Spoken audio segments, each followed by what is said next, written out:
Video کو like کریں، ہمارے چینل کو سبسکرائب کریں، پاس والی بیل آئیکن کو دبا دیں تاکہ ہماری آنے والی ہر نیو ویڈیو کی نوٹیفیکیشن آپ کو ملتی رہے۔ حضرت غنوی کے ایمان لانے سے پہلے کا واقعہ ہے کہ ایک عورت تھی جو مسلمان نہیں تھی بلکہ مشرک تھی، تو اس عورت سے ان کے کچھ محبت اور پیار کے عشق کے تعلقات تھے، ان کے ریلیشن تھے، شادی نہیں تھی، ایمان لانے سے پہلے کی بات ہے۔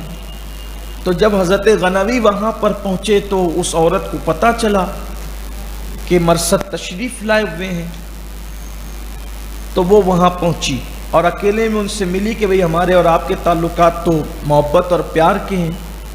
تو آپ نے فرمایا کہ میں مسلمان ہو گیا ہوں اور اسلام میں زنا کی اجازت نہیں ہے، اب میں جو ہے وہ اس طرف نہیں جاتا، اسلام سے پہلے جو ہوا سو ہوا، اسلام لانے کے بعد ہم اب شادی سے پہلے کسی عورت کو ہاتھ نہیں لگاتے، زنا کرنا حرام ہے اسلام میں، اسلام منع کرتا ہے اس سے۔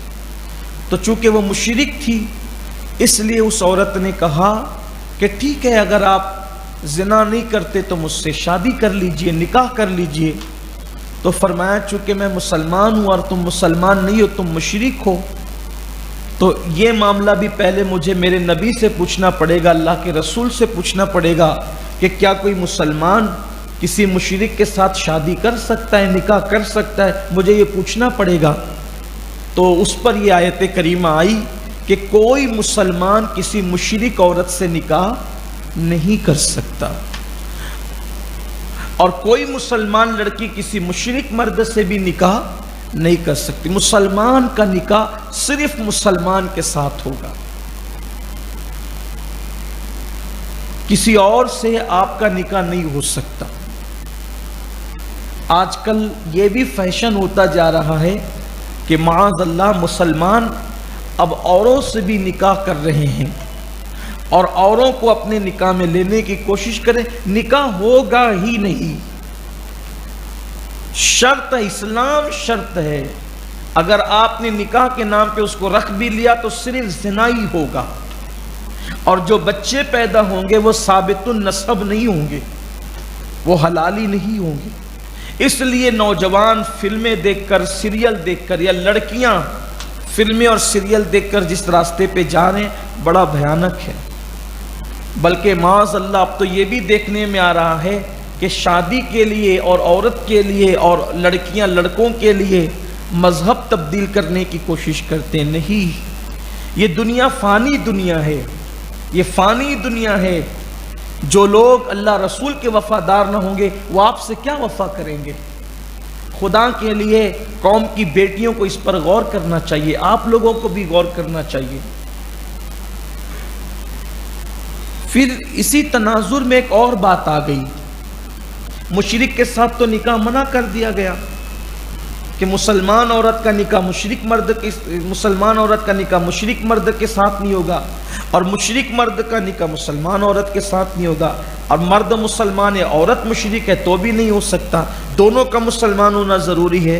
پھر اس میں یہ ہوا کہ حضرت عبداللہ ابن رواحہ، یہ بڑے عظیم صحابی، جنگ موطا میں ان کی شہادت ہوئی۔ حضرت عبداللہ ابن رواحہ نے ان کی ایک کنیز کو ایک تماچا مار دیا۔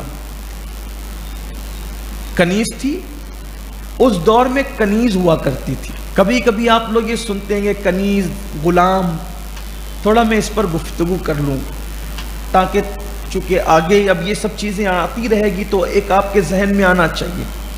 ہوتا یہ تھا کہ اس دور میں انسانوں کو بیچا جاتا تھا اور خریدا جاتا تھا، جیسے جو جنگ میں قیدی ہو جاتے تھے ان کو بیچ دیا جاتا تھا، ڈاکو لوگ قافلے لوٹتے تھے، انسانوں کو غلام بنا لیتے تھے، ان کو بیچ دیتے تھے۔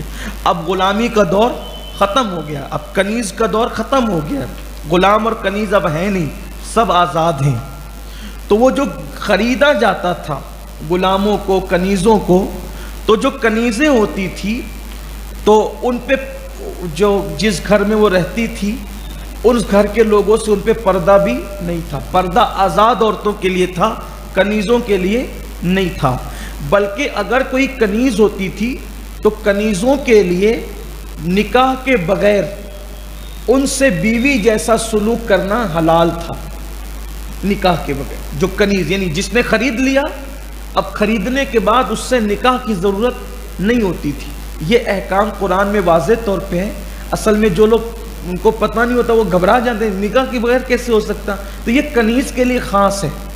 اچھا یہ بھی ہے کہ اگر وہ جو کنیز ہے، اب ایسا نہیں کہ کنیز ایک گھر کے اندر ہے تو سارے گھر کے مرد اس کے ساتھ معاذ اللہ مردوں جیسا سلوک، ایسا نہیں، کوئی ایک ہی اسی کے لیے وہ خاص ہوگی. ٹھیک ہے. اور جو اس سے بچہ پیدا ہوگا وہ حلالی ہو، کنیزوں کے ساتھ یعنی کہ بیوی جیسا سلوک ہو سکتا تھا، تو ان کو آزاد عورتوں کی طرح ان کے لیے پردے کا جیسے ان کے لیے احکامات ہیں ان کے لیے نہیں ہوتے تھے. وہ گھروں میں کام کاج کرتی تھی وغیرہ وغیرہ. پھر ان کو بیچا بھی جاتا تھا. پھر ایسا بھی ہوتا تھا کہ کنیز کا نکاح غلام کے ساتھ کر دیا جاتا تھا. پھر اس سے جو بچہ پیدا ہوتا تھا اس کو خانہ زاد غلام کہتے تھے. اس طرح بھی لوگ کرتے تھے. مگر ابھی دنیا میں کنیز نہیں ہے. کچھ لوگ نوکرانیوں کو بھی کنیز کے احکامات پر گنتے ہیں. یہ سخت غلطی ہے لوگوں کی. نوکرانیاں کچھ اجرت لے کر نوکری کرنے کے لیے آتی ہے، وہ کنیز نہیں ہے آپ کی. کنیز کو باضابطہ طور پہ خریدا جاتا تھا پوری رقم دے کر. تو اس طریقے سے معاذ اللہ نوکرانیوں کے ساتھ کنیزوں جیسا سلوک نہیں ہو سکتا. اس غلط فہمی کو دور کرنا چاہیے. کچھ لوگ سعودی ریٹرن ہو کر کے آتے ہیں تو ان کو دماغ کچھ زیادہ ہو جاتا ہے، وہ زیادہ دماغ لڑاتے ہیں.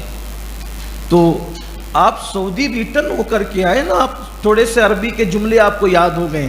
قرآن سمجھنے کے لیے صرف عربی کی ضرورت نہیں ہے. قرآن سمجھنے کے لیے وہ کئی جو 100 سالہ جو مفسرین کا ذخیرہ ہے نا اس کی ضرورت ہے. تو اس میں فرق ہے، اس کی طرف توجہ ہونی چاہیے. اور مزید اگر اس کی تفصیل آپ جاننا چاہتے ہیں تو کبھی آپ آئیے تو بیٹھ کے بات ہو جائے گی انشاءاللہ. اور کبھی مزید موقع ملے گا تو پھر گفتگو کریں گے. تو انہوں نے ایک کنیز کو مار دیا. حضرت عبداللہ بن رواحہ مار دیا. تو وہ آئے، ان کو احساس ہوا کہ میں نے کنیز کو کیوں مارا. تو اس کی حضور میں نے کنیز کو مار دیا. تو آقا نے فرمایا کیا وہ کلمہ پڑھتی؟ کہا جی یا رسول اللہ. کہا نماز پڑھتی؟ جی یا رسول اللہ. کیا وہ وضو کرتی ہے؟ جی یا رسول اللہ. رمضان شریف کے روزے رکھتی؟ جی یا رسول اللہ. آقا فرماتے وہ مومنہ ہے، اللہ کی قسم وہ مومنہ ہے، وہ مسلمان ہے، تم نے اس کو مارا کیسے؟ تو پھر انہوں نے کہا یا رسول اللہ اب اس غلطی کا ازالہ میں اس طرح کروں گا کہ میں اس کو آزاد کر دوں گا، اور آزاد کر کے اس کو اپنے نکاح میں لے لوں گا. آزاد کر کے اس کو اپنے نکاح میں لے لوں گا. یعنی آزاد کر دیا تو وہ کنیز نہ رہی، پھر اس کو نکاح میں لے کر بیوی بنا دوں گا. یعنی ایک تماچا مار کیا دیا ہے تو اب اس کے دل جوڑنے کے لیے، دل جوئی کے لیے اتنی بڑی قربانی دی جائے گی. اس سے پتہ چلا صحابہ کرام کا تقویٰ کیا تھا، ان کی پرہیزگاری کیا تھی، اللہ سے ڈر کا عالم کیا تھا. ایک کنیز کو مارا ہے تو اتنے بے چین ہوئے. یہاں تو بیویوں کو مارتے ہیں، رمضان المبارک میں بھی مارتے ہیں، زخمی کر دیتے ہیں، ظلم کرتے ہیں. نہیں، ہر مرتبہ مارنے کی اجازت نہیں ہے. جہاں مارنے کی اجازت ہے وہ بھی بڑے بڑے دقیق مسائل ہیں. اتنا بھی نہیں. جہاں مارنے کی اجازت دی پہلے تو روکتا اسلام، آخری سٹیپ ہے. اس میں بھی یہ کہ ایسے کہ کوئی ہتھیار سے اوزار سے نہ مارو، اور اتنا بھی نہ مارو کہ نشان پڑ جائے. مارنے کی اجازت نہیں ہے اسلام میں. اللہ کے رسول فرماتے ہیں جو عورتوں کی عزت نہیں کرتے وہ کمینے لوگ ہیں، کمینے. اللہ کے رسول نے ان کو کمینہ کہا ہے. اور آقا فرماتے ہیں جو شریف لوگ ہیں وہی عورتوں کی عزت کرتے ہیں. عورت کی عزت کرنے والے کو شریف میرے نبی نے فرمایا، عورت کو بے عزت کرنے والے کو کمینہ میرے نبی نے فرمایا. تو جو عورت کو بے عزت کرے اس سے بڑا کمینہ کون ہوگا؟ کیونکہ سید العالمین نے اس کو کمینہ کہا. اور جو عورت کی عزت کرے حضور اس کو شریف کہتے ہیں. جس کو حضور شریف کہتے اس سے بڑا شریف کون ہوگا؟ اور پتہ چلا تسمیہ گھمانے سے شرافت صرف نہیں ملتی، داڑیاں رکھنے سے صرف شرافت نہیں ملتی. شرافت کا معیار ہے بیوی کے حقوق ادا کرو، ان کے ساتھ ظلم نہ کرو. تو عبداللہ ابن رواحہ رضی اللہ تعالیٰ عنہ نے جو ہے وہ نکاح کر لیا اس کنیز کو آزاد کر کے. تو لوگوں میں ہنگامہ مچ گیا، او دیکھو وہ دیکھو کنیز سے نکاح کر لیا، کنیز سے کیسے یہ لوگ ہیں کنیز سے نکاح کرنے. اس پہ قرآن کی آیت ہے کہ مشرک سے بہتر ہے مشرک آزاد عورت سے بہتر ہے کہ کسی مومن کنیز سے تم نکاح کرو.